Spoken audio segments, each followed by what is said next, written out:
Nike just released a brand new commercial featuring Caitlin Clark and her new Kobe shoe that she released today. And I saw this commercial yesterday on social media. I thought it was so cool. There's a shot when she's in the locker room and she opens her eye and it like turns into what looks like a snake eye, but when you zoom in, it's actually the Kobe logo. When Nike pulled the ultimate corporate plot twist, A'ja Wilson was incensed. After years of investing millions in Wilson's brand and seeing Caitlin Clark destroy the internet every time she breathed near a basketball court, Nike abruptly woke up and smelled the reality check. Nike finally delivers Caitlin Clark PE. Is this the first Caitlin Clark exclusive Nike commercial since she's entered the WNBA? I know she's made a cameo here, she's made a cameo there, she was featured as part of this rollout here, featured as part of this rollout there, but is this our first official Caitlin Clark solo commercial since she has joined the WNBA? They have been betting on the wrong horse all along, and now that they are concentrating on the woman who actually moves merchandise, A'ja is having a total breakdown. People, it's not just about shoes. When Clark's products force their website to crash faster than a dial-up connection, Nike will eventually admit in 2025 that they have been preferring a consumer whose sneakers collect dust. Caitlin Clark and Nike are officially dropping Caitlin Clark's Indiana Fever player-exclusive Kobe 5s in just a couple weeks. So this shoe was first seen being worn by Caitlin and was thought to be a colorway made just for her up until just a couple days ago, where Nike's official images of the shoes got leaked and the announcement was made saying that everyone will now have a chance to wear them. Regardless of what your ego may think, math is always right. Therefore, let's talk about numbers. A'ja Wilson's Nike A1 sneakers did, in fact, sell out in 5 minutes back in May. Until you find out that they only made a tiny quantity, it appears incredible, essentially creating a false sense of scarcity. As Caitlin Clark announces a Kobe collaboration, 13,000 pairs vanish in just a few minutes. Not 5 minutes. Well, I don't think I'd be in the wrong to say Caitlin Clark's Kobe is the sneaker of the week, and everyone's focus is mostly on this one.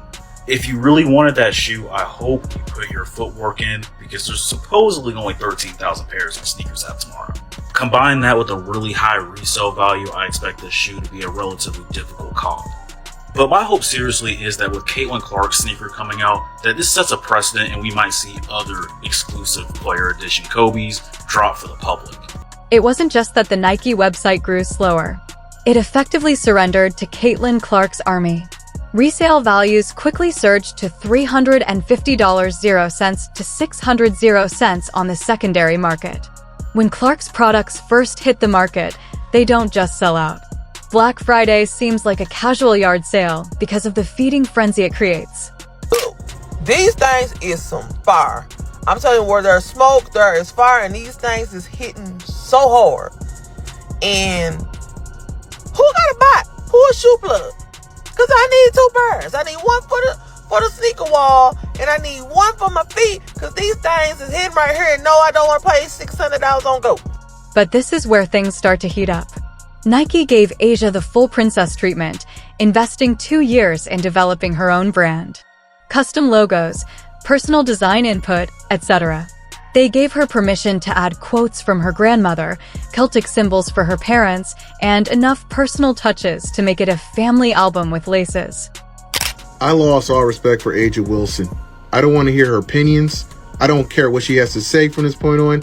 When you keep a Nike deal 2 years in secret while you're spewing all that crazy stuff about Caitlin Clark in the Time magazine, read it. Read what she said in the Time magazine. Yet you had a Nike deal the whole entire time. Caitlin Clark, who is still waiting for her real signature shoe, is wearing Kobe hand-me-downs that sell Wilson's handmade designs by margins that would make a mathematician weep. Nike gave Wilson all she requested and more. Clark's leftovers somehow generate more conversation despite Wilson's painstakingly crafted marketing statements. So it's finally here. Caitlin Clark sneakers from Nike is finally dropping. She was signed to them last year, and the sneakers is a year late in my opinion, but nonetheless I'm excited because these sneakers is finally coming out. But what does annoy me a little bit is that this is a collaboration with Kobe. Now, Kobe, respect to Kobe, the legend, rest in peace, great basketball player. But in my opinion, Caitlin Clark is a big enough star and she's creating her own legacy. So I feel like, at least for her first sneaker, it shouldn't be a collaboration with any other player, dead or alive, in my opinion. I feel like Caitlin should have, for her first shoe, had her own original design just for her, no collaboration. If you're enjoying it, please subscribe. Let's also discuss the apparent issue. A'ja Wilson's egocentric behavior. Like a contender for basketball president, this woman has been vying for attention. Her trademark shoe and conversation-starting personalized logo were given to her. Translation: nobody can comprehend it. Malia Obama still acts as if she owes the world something, even though she directed her Nike advertisements. Conversely, Clark just shows up, makes baskets, and inadvertently becomes the most marketable player Nike has seen since Michael Jordan.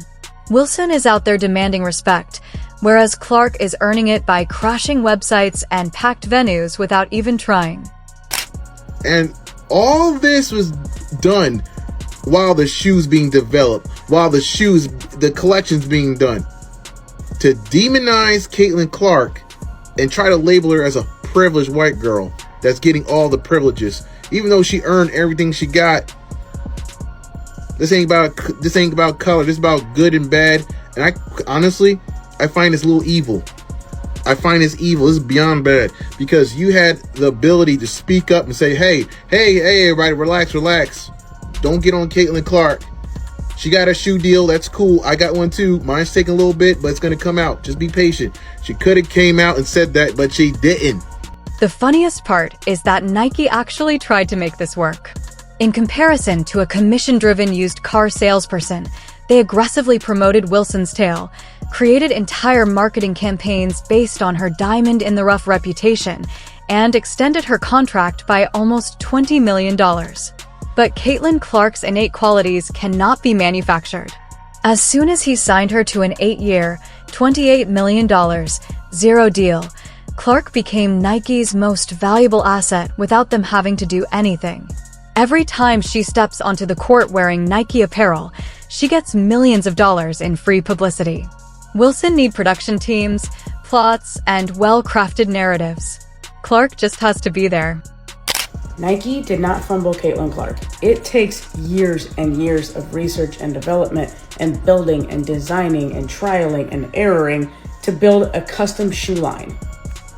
Caitlin Clark has played in only Kobe 5s and Kobe 6s almost exclusively for like the last 3 or 4 years.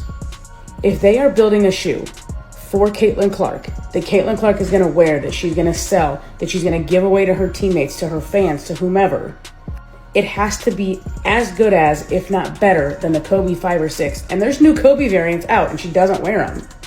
She signed a $28 million 10-year contract with Nike.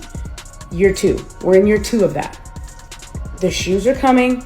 They have to design them. It takes several years for this to happen. We're not just doing a colorway like Paige Becker. Let's talk about the market impact, as that's where Wilson's delusions meet the harsh realities. It was estimated that Caitlin Clark had an economic impact of $82,500,000 in Iowa alone. It's not a typo. $82,500,000 from one state and one athlete. She is a cultural phenomenon whose influence extends beyond basketball. Nike officials are probably kicking themselves for not noticing that the female Michael Jordan was sitting right there while they were busy trying to make A'ja Wilson look like some kind of basketball fetch from Mean Girls. Nike missed the obvious right away because they were too focused on their social justice scorecard. Previous Nike basketball marketing director Jordan Rodgers publicly chastised his previous employer for wasting the Caitlin Clark opportunity. An ex-insider had to humiliate them before they realized what the others could see. They were ignoring the fact that Clark was the golden goose and pushing a different narrative on the public. Nike stock dropped to its lowest level in 5 years while they were preoccupied with trying to make Wilson the face of women's basketball instead of embracing the true face of the sport.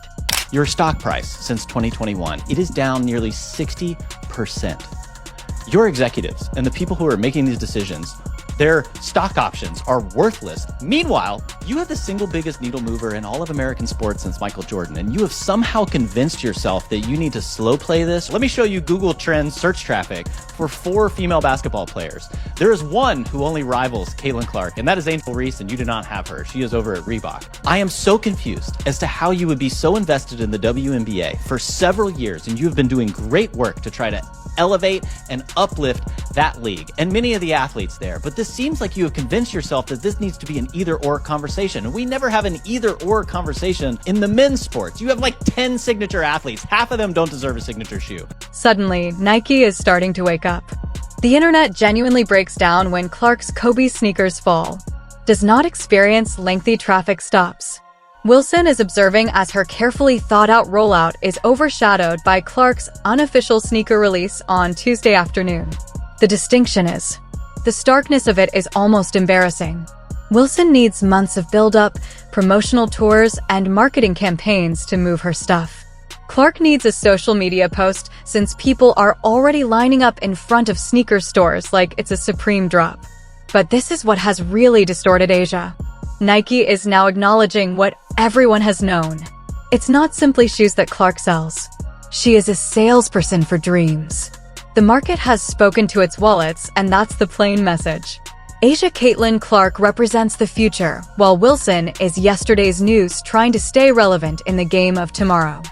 But I just felt like across the board, this commercial was a 10 for 10. And a lot of people have been getting on Nike because they don't feel like they have been promoting Caitlin as much as they should. But I will say we have to give credit where credit is due. I feel like in the past month or so, they have been tweeting about Caitlin more. And then obviously with this shoe release, they made this super sick commercial to promote it. And of course, just today, Caitlin Clark's new Kobe PE shoe sold out in less than a minute. And I saw so many tweets about this, so many people who were so sad that they missed out on this shoe. I saw that there was this one Dick's store and people were lined up around the corner, like camping out, trying to get the shoe.